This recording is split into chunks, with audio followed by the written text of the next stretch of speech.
کیا آپ جانتے ہیں کہ رسول اللہ کے صحابہ میں ایک ایسے تاجر تھے جن کی دولت اتنی زیادہ تھی کہ ایک بار انہوں نے 700 اونٹوں پر سامان تجارت لاد کر مدینہ میں داخل کیا اور پوری بستی میں شور مچ گیا۔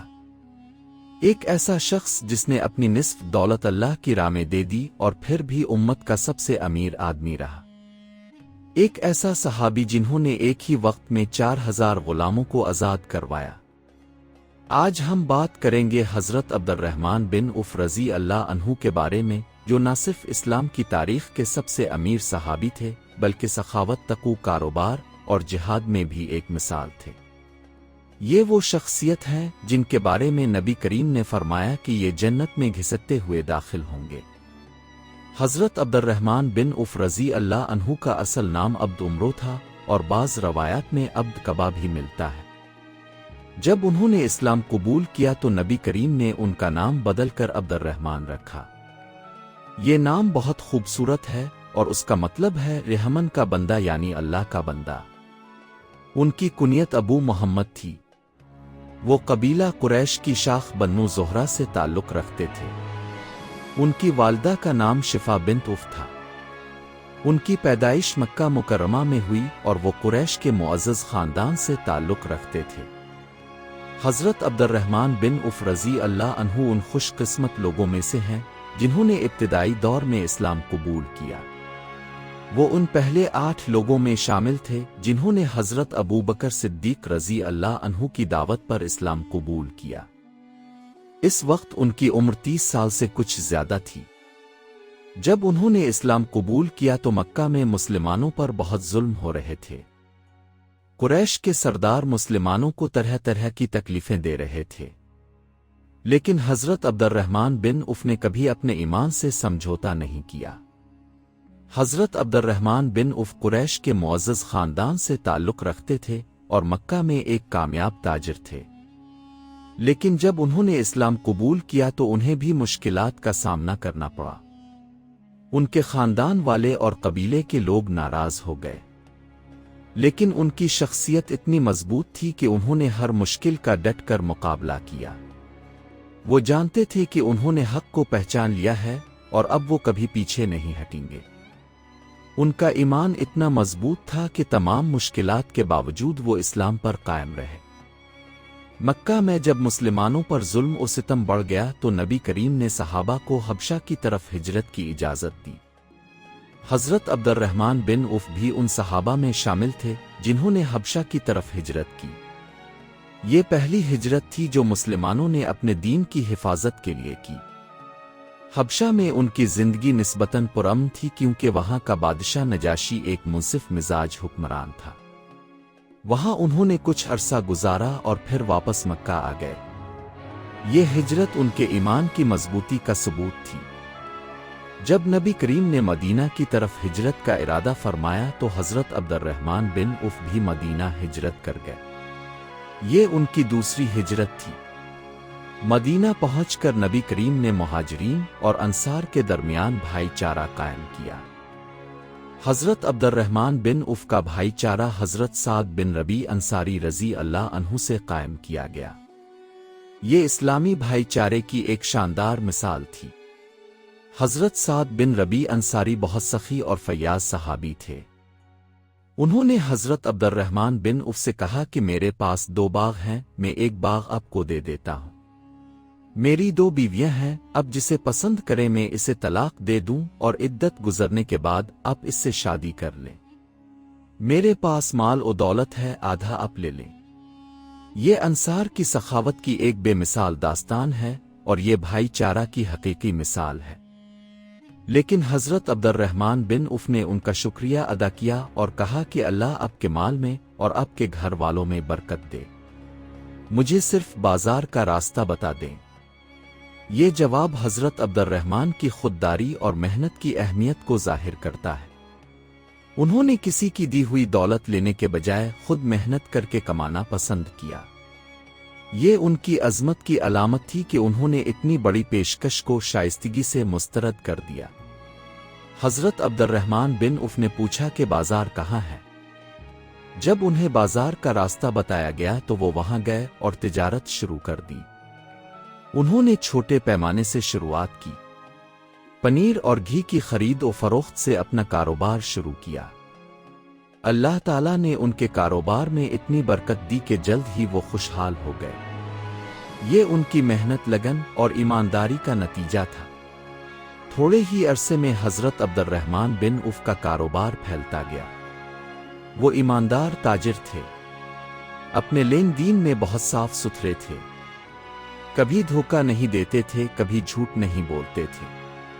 ان کی امانتداری اور دیانتداری کی وجہ سے لوگ ان سے تجارت کرنا پسند کرتے تھے۔ اللہ نے ان کے کاروبار میں اتنی برکت دی کہ وہ مدینہ کے امیر ترین لوگوں میں شامل ہو گئے۔ ان کی کامیابی کا راز ان کی ایمانداری اور حلال کمائی تھی۔ لیکن حضرت عبد الرحمن بن عوف کی امیری صرف دولت جمع کرنے کے لیے نہیں تھی۔ وہ جانتے تھے کہ یہ دولت اللہ کی دی ہوئی امانت ہے اور اس میں غریبوں اور محتاجوں کا حق ہے۔ انہوں نے اپنی دولت کا بہت بڑا حصہ اللہ کی راہ میں خرچ کیا۔ ان کی سخاوت کی داستانیں آج بھی مشہور ہیں۔ وہ جانتے تھے کہ اصل دولت وہ ہے جو آخرت میں کام آئے۔ ایک دفعہ حضرت عبد الرحمن بن عوف نے 4000 درہم صدقہ کیے، پھر 400 دینار صدقہ کیے، پھر 500 گھوڑے اللہ کی راہ میں دیے، پھر 1500 اونٹ اللہ کی راہ میں دیے۔ یہ رقمیں اس زمانے میں بہت بڑی تھیں، لیکن حضرت عبد الرحمن کے لیے یہ سب اللہ کی رضا کے لیے تھا۔ انہیں اپنی دولت سے کوئی لگاؤ نہیں تھا، بلکہ وہ اسے اللہ کی راہ میں خرچ کرنے کو ترجیح دیتے تھے۔ غزوہ تبوک کے موقع پر جب نبی کریم نے مسلمانوں سے مالی امداد کی اپیل کی تو حضرت عبد الرحمن بن عوف نے اپنا آدھا مال لا کر پیش کر دیا۔ یہ آدھا مال اتنا زیادہ تھا کہ 4000 اوقیہ چاندی تھا۔ نبی کریم نے ان کے لیے دعا فرمائی اور پوچھا کہ باقی آدھا مال اپنے گھر والوں کے لیے رکھ لیا۔ انہوں نے کہا جی ہاں اے رسول اللہ۔ اس موقع پر حضرت عمر رضی اللہ عنہ نے اپنا نصف مال لایا تھا اور حضرت ابوبکر رضی اللہ عنہ نے اپنا سارا مال لا کر پیش کر دیا تھا۔ یہ تینوں صحابہ کی سخاوت کی عظیم مثالیں ہیں۔ حضرت عبد الرحمن بن عوف کی سخاوت کی ایک اور مثال یہ ہے کہ انہوں نے ایک دفعہ پورے مدینہ کے لیے کھانا فراہم کیا۔ انہوں نے اتنا غلہ اور کھانا خریدا کہ تمام ضرورت مند لوگوں کو کھانا مل گیا۔ یہ اس وقت کی بات ہے جب مدینہ میں قحط کی کیفیت تھی، لوگ بھوکے تھے اور کھانے کی کمی تھی۔ حضرت عبد الرحمن نے اس مشکل وقت میں اپنے مال سے لوگوں کی مدد کی۔ ایک بہت مشہور واقعہ ہے کہ ایک بار حضرت عبد الرحمن بن عوف کا تجارتی قافلہ مدینہ پہنچا۔ اس قافلے میں 700 اونٹ تھے جو مال تجارت سے لدے ہوئے تھے۔ یہ قافلہ جب مدینہ میں داخل ہوا تو پورے شہر میں ایک شور مچ گیا۔ لوگ حیران تھے کہ اتنا بڑا قافلہ کس کا ہے۔ جب پتہ چلا کہ یہ حضرت عبد الرحمن بن عوف کا ہے تو سب دنگ رہ گئے۔ اتنا بڑا قافلہ پہلے کبھی نہیں دیکھا گیا تھا۔ حضرت عائشہ رضی اللہ عنہا نے یہ شور سنا تو پوچھا کہ کیا بات ہے۔ بتایا گیا کہ عبد الرحمن بن عوف کا تجارتی قافلہ آیا ہے۔ حضرت عائشہ نے فرمایا کہ میں نے رسول اللہ کو فرماتے سنا ہے کہ میں نے عبد الرحمن بن عوف کو جنت میں دیکھا ہے اور وہ گھسٹتے ہوئے داخل ہو رہے تھے۔ یہ سن کر حضرت عبد الرحمن رو پڑے اور کہا کہ اگر میں استطاعت رکھتا تو سوار ہو کر جنت میں داخل ہونا پسند کرتا۔ یہ ان کی خدا ترسی اور آخرت کی فکر کو ظاہر کرتا ہے۔ پھر حضرت عبد الرحمن نے فیصلہ کیا کہ وہ یہ پورا قافلہ اللہ کی راہ میں دے دیں گے۔ انہوں نے پورے قافلے کو صدقہ کر دیا۔ 700 اونٹ اور ان پر لدا ہوا تمام سامان اللہ کی راہ میں خرچ کر دیا۔ یہ سخاوت کی ایک بے مثال داستان ہے۔ یہ واقعہ بتاتا ہے کہ حضرت عبد الرحمن کے لیے آخرت دنیا سے زیادہ اہم تھی۔ انہوں نے اپنی پوری دولت اس لیے قربان کر دی تاکہ جنت میں سوار ہو کر داخل ہوں۔ حضرت عبد الرحمن بن عوف نہ صرف مال سے بلکہ جان سے بھی اللہ کی راہ میں جہاد کرتے تھے۔ انہوں نے تمام غزوات میں شرکت کی۔ جنگ بدر، جنگ احد، جنگ خندق اور دیگر تمام جنگوں میں وہ نبی کریم کے ساتھ تھے۔ وہ بہادر مجاہد تھے اور میدان جنگ میں بہت شجاعت سے لڑتے تھے۔ ان کی بہادری کے کارنامے مشہور ہیں۔ جنگ عہد میں حضرت عبد الرحمن بن عوف کو 20 سے زیادہ زخم آئے۔ ان کے جسم پر بہت سے نشان تھے جو ان کی جانبازی کی گواہی دیتے تھے۔ جنگ میں ان کا ایک پاؤں زخمی ہوا اور وہ لنگڑا کر چلتے تھے، لیکن انہوں نے کبھی شکایت نہیں کی بلکہ اسے اپنے لیے اعزاز سمجھا۔ یہ زخم ان کے لیے فخر کی علامت تھے کیونکہ یہ اللہ کی راہ میں لگے تھے۔ نبی کریم کو حضرت عبد الرحمن بن عوف سے بہت محبت تھی۔ آپ ان کی تعریف فرماتے تھے۔ ایک دفعہ آپ نے فرمایا کہ عبد الرحمن بن عوف میری امت کے امین ہیں۔ یہ بہت بڑا اعزاز تھا۔ نبی کریم کی طرف سے یہ سرٹیفکیٹ کہ کوئی امین ہے، یہ اس بات کی دلیل ہے کہ وہ شخص کتنا قابل اعتماد اور دیانتدار ہے۔ یہ لقب انہیں ان کی ایمانداری اور امانت داری کی وجہ سے ملا۔ حضرت عبد الرحمن بن عوف عشرہ مبشرہ میں سے ہیں، یعنی ان 10 صحابہ میں سے ہیں جنہیں ان کی زندگی میں ہی جنت کی بشارت دے دی گئی تھی۔ نبی کریم نے ایک موقع پر 10 صحابہ کے نام لیے اور فرمایا کہ یہ جنتی ہے۔ ان میں حضرت ابو بکر، حضرت عمر، حضرت عثمان، حضرت علی، حضرت طلحہ، حضرت زبیر، حضرت سعد بن ابی وقاص، حضرت سعید بن زید، حضرت ابو عبیدہ بن الجرہ اور حضرت عبد الرحمن بن عوف شامل تھے۔ یہ 10 صحابہ اپنے ایمان، تقوی اور خدمات کی وجہ سے اس اعزاز کے مستحق ٹھہرے۔ نبی کریم کی وفات کے بعد حضرت ابو بکر صدیق رضی اللہ عنہ خلیفہ بنے۔ حضرت عبد الرحمن بن عوف نے ان کی بھرپور مدد کی، وہ ان کے مشیروں میں سے تھے۔ جب حضرت ابو بکر بیمار ہوئے اور انہیں احساس ہوا کہ اب ان کا وقت قریب ہے تو انہوں نے حضرت عمر کو اپنا جانشین نامزد کیا۔ اس فیصلے میں بھی حضرت عبد الرحمن بن عوف سے مشورہ کیا گیا تھا۔ ان کی رائے کو بہت اہمیت دی جاتی تھی۔ حضرت عمر فاروق رضی اللہ عنہ کے دور میں بھی حضرت عبد الرحمن بن عوف ایک اہم مشیر تھے۔ حضرت عمر ان کی رائے کو بہت اہمیت دیتے تھے، وہ ان کی دانشمندی اور تجربے سے فائدہ اٹھاتے تھے۔ حضرت عبد الرحمن بن عوف نے اسلامی فتوحات میں بھی اپنا حصہ ڈالا۔ انہوں نے مالی امداد فراہم کی اور جہاد میں بھی شرکت کی۔ ان کا مشورہ ریاستی معاملات میں بہت قیمتی تھا۔ جب حضرت عمر رضی اللہ عنہ کو ابو لولو نامی ایک مجوس نے زخمی کر دیا اور ان کی شہادت قریب آ گئی تو انہوں نے اگلا خلیفہ منتخب کرنے کے لیے ایک 6 رکنی کمیٹی بنائی۔ اس کمیٹی میں حضرت عثمان، حضرت علی، حضرت طلحہ، حضرت زبیر، حضرت سعد بن ابی وقاص اور حضرت عبد الرحمن بن عوف شامل تھے۔ یہ سب عشرہ مبشرہ میں سے تھے اور سب زندہ تھے۔ یہ کمیٹی امت کی تاریخ میں بہت اہم تھی۔ اس کمیٹی کو 3 دن میں نیا خلیفہ منتخب کرنا تھا۔ بہت سوچ بچار کے بعد اور تمام مسلمانوں سے مشورے کے بعد حضرت عبد الرحمن بن عوف نے اعلان کیا کہ وہ خود خلافت سے دستبردار ہوتے ہیں اور انہیں اختیار دیا جائے کہ وہ فیصلہ کریں۔ باقی 5 نے اتفاق کیا۔ حضرت عبد الرحمن نے 3 دن تک لوگوں سے مشورے کیے۔ وہ رات دن مسلمانوں سے بات کرتے رہے۔ انہوں نے دیکھا کہ زیادہ تر لوگ حضرت عثمان حضرت علی میں سے کسی ایک کو ترجیح دے رہے ہیں۔ آخر میں حضرت عبد الرحمن بن عوف نے مسجد میں اعلان کیا۔ انہوں نے پہلے حضرت علی سے کہا کہ کیا اب قرآن، سنت رسول اور شیخین یعنی حضرت ابو بکر اور حضرت عمر کے طریقے پر عمل کریں گے؟ حضرت علی نے کہا کہ میں قرآن اور سنت پر تو عمل کروں گا اور اپنی اجتہاد کے مطابق فیصلے کروں گا۔ پھر انہوں نے حضرت عثمان سے یہی سوال کیا۔ حضرت عثمان نے کہا جی ہاں، میں ان تینوں پر عمل کروں گا۔ اس پر حضرت عبد الرحمن نے حضرت عثمان کے ہاتھ پر بیعت کر لی اور انہیں خلیفہ قرار دیا۔ یہ فیصلہ حضرت عبد الرحمن بن عوف کی دانشمندی اور دور اندیشی کا ثبوت ہے۔ انہوں نے امت کی بھلائی کو مد نظر رکھتے ہوئے یہ فیصلہ کیا۔ انہوں نے اپنی ذات کو نہیں بلکہ امت کی مصلحت کو ترجیح دی۔ یہ ان کی بے لوث اور امت کے ساتھ محبت کی دلیل ہے۔ حضرت عبد الرحمن بن عوف کی زندگی میں ایک اہم بات یہ تھی کہ انہوں نے اپنی دولت کو کبھی اپنے اور اللہ کے درمیان حائل نہیں ہونے دیا۔ وہ جانتے تھے کہ دولت ایک آزمائش ہے۔ بہت سے لوگ دولت کی محبت میں اللہ کو بھول جاتے ہیں، لیکن حضرت عبد الرحمن نے کبھی ایسا نہیں کیا۔ ان کا ایمان ان کی دولت سے کہیں زیادہ مضبوط تھا۔ ان کی نمازیں باقاعدہ تھیں۔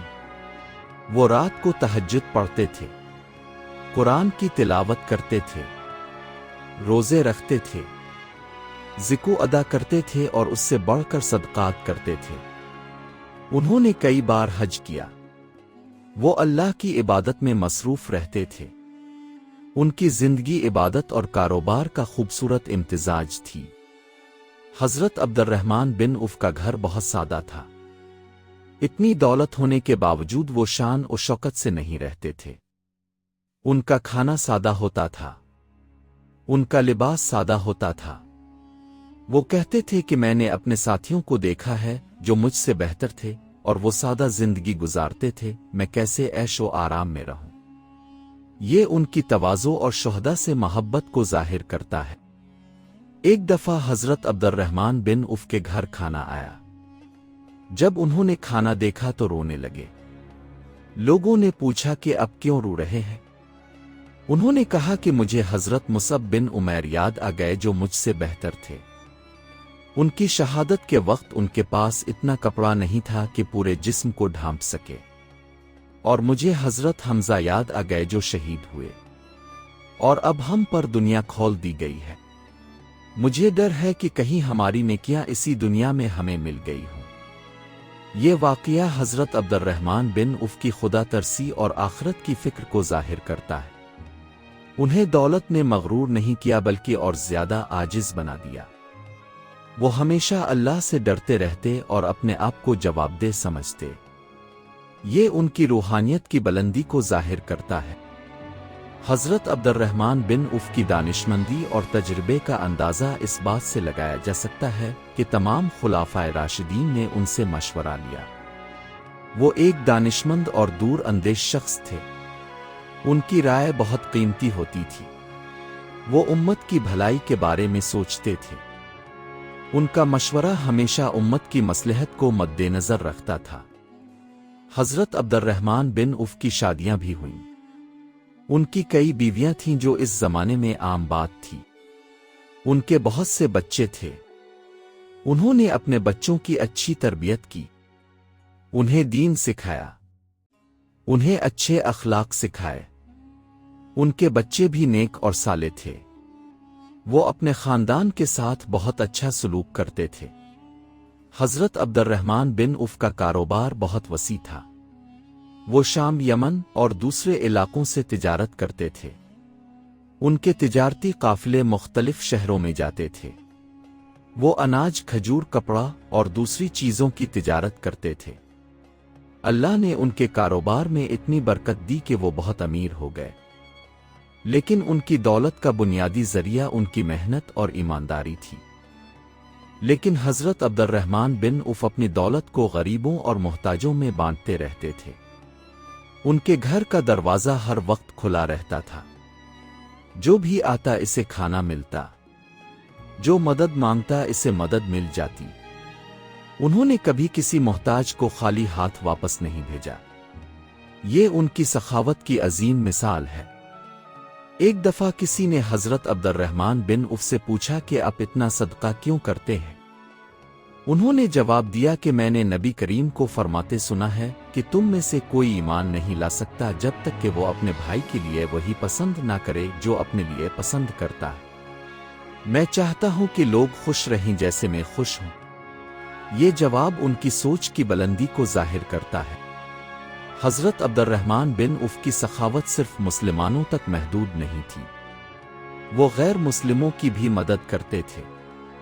اگر کوئی ضرورت مند ہوتا تو چاہے وہ کسی بھی مذہب کا ہو انہیں مدد ملتی۔ یہ اسلام کی سچی تعلیم ہے کہ انسانیت کی خدمت کرنی چاہیے۔ ان کی انسان دوستی کسی مذہب یا نسل کی قید نہیں جانتی تھی۔ حضرت عبد الرحمن بن عوف نے اپنی زندگی میں بہت سے غلاموں کو آزاد کروایا۔ ایک دفعہ انہوں نے ایک ساتھ 30,000 دینار میں بہت سے غلاموں کو خرید کر آزاد کر دیا۔ یہ ایک بہت بڑا کارنامہ تھا۔ غلاموں کو آزاد کروانا اسلام میں بہت بڑی نیکی سمجھا جاتا ہے۔ انہوں نے اس نیکی میں بہت بڑھ چڑھ کر حصہ لیا۔ حضرت عبد الرحمن بن عوف کے بارے میں یہ بھی مشہور ہے کہ انہوں نے ایک دفعہ پورا کا پورا ایک کنواں صدقہ کر دیا۔ یہ کنواں بیر مونا کے نام سے مشہور تھا۔ انہوں نے اسے خرید کر وقف کر دیا تاکہ لوگ اس سے پانی استعمال کر سکیں۔ یہ عوام کی خدمت کی ایک شاندار مثال ہے۔ حضرت عبد الرحمن بن عوف کی زندگی کا ایک اور اہم پہلو ان کا انصاف پسند ہونا تھا۔ وہ ہمیشہ حق کی بات کرتے تھے، کسی سے نہیں ڈرتے تھے۔ اگر کوئی غلط کام ہوتا تو وہ اس کے خلاف آواز اٹھاتے، لیکن وہ ہمیشہ حکمت اور دانشمندی سے کام لیتے تھے۔ ان کی انصاف پسندی ان کی شخصیت کا نمایاں پہلو تھی۔ حضرت عبد الرحمن بن عوف کی وفات 32 ہجری میں ہوئی۔ ان کی عمر اس وقت 72 سے 75 سال کے درمیان تھی۔ ان کی وفات سے پہلے وہ بیمار ہوئے۔ بیماری کے دوران بھی وہ اللہ کو یاد کرتے رہتے اور دعائیں کرتے رہتے۔ ان کی زبان پر اللہ کا ذکر رہتا تھا۔ جب حضرت عبد الرحمن بن عوف کی وفات ہوئی تو پوری امت مسلمہ میں سوگ کی لہر دوڑ گئی۔ ایک عظیم صحابی، ایک بہادر مجاہد، ایک کامیاب تاجر اور ایک سخی انسان دنیا سے رخصت ہو گیا تھا۔ حضرت عثمان غنی رضی اللہ عنہ نے ان کی نماز جنازہ پڑھائی۔ انہیں جنت البقیع میں دفن کیا گیا جہاں بہت سے عظیم صحابہ مدفون ہیں۔ حضرت عبد الرحمن بن عوف کی وفات کے وقت ان کی دولت کا اندازہ اس بات سے لگایا جا سکتا ہے کہ ان کی بیویوں کو ملنے والا حصہ اسی 1000 درہم تھا، یعنی ہر بیوی کو اسی 1000 درہم ملے۔ اس سے اندازہ کیا جا سکتا ہے کہ ان کی کتنی دولت تھی، لیکن انہوں نے اپنی زندگی میں اس دولت کا بہت بڑا حصہ اللہ کی راہ میں خرچ کر دیا تھا۔ ان کی دولت کا اصل حصہ انہوں نے صدقات میں دے دیا تھا۔ حضرت عبد الرحمن بن عوف نے اپنی وصیت میں بہت سی چیزیں لکھیں۔ انہوں نے اپنے مال میں سے ایک بڑا حصہ صدقہ کرنے کی وصیت کی۔ انہوں نے کہا کہ بدر میں شریک ہونے والے تمام صحابہ میں سے جو زندہ ہیں انہیں 400 دینار دیے جائیں۔ انہوں نے اپنے خاندان والوں کے لیے بھی انتظام کیا، لیکن زیادہ تر مال خیرات میں دینے کی وصیت کی۔ یہ ان کی فیاضی کی آخری مثال تھی۔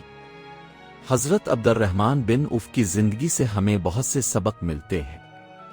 پہلا سبق یہ ہے کہ حلال کمائی میں برکت ہوتی ہے۔ حضرت عبد الرحمن نے ہمیشہ حلال طریقے سے تجارت کی۔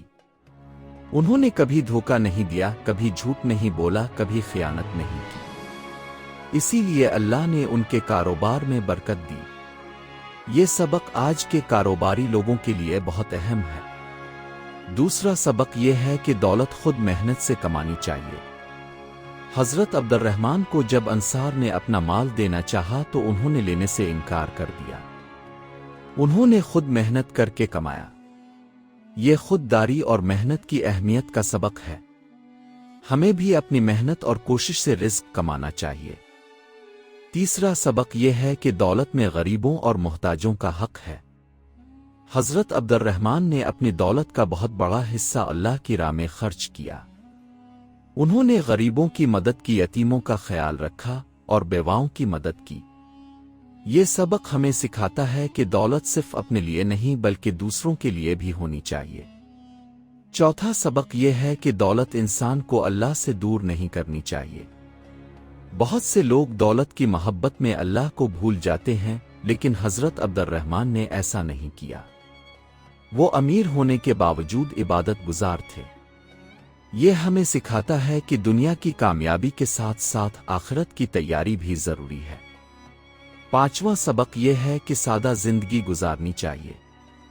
حضرت عبد الرحمن اتنے امیر تھے لیکن پھر بھی سادگی سے رہتے تھے۔ وہ شان و شوکت کو پسند نہیں کرتے تھے۔ یہ سبق ہمیں بتاتا ہے کہ تکبر اور دکھاوا اسلام کی تعلیم کے خلاف ہے۔ چھٹا سبق یہ ہے کہ ایمانداری اور دیانتداری سے کام کرنا چاہیے۔ حضرت عبد الرحمن اپنی ایمانداری کی وجہ سے مشہور تھے۔ لوگ ان پر اعتماد کرتے تھے۔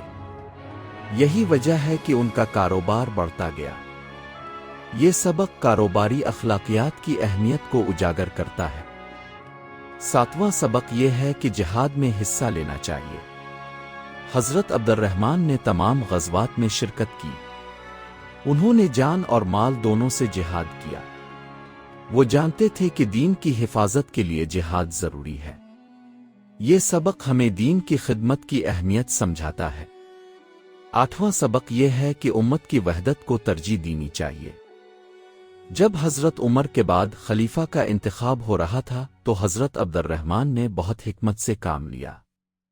انہوں نے اپنی ذات کو نہیں بلکہ امت کی بھلائی کو دیکھا۔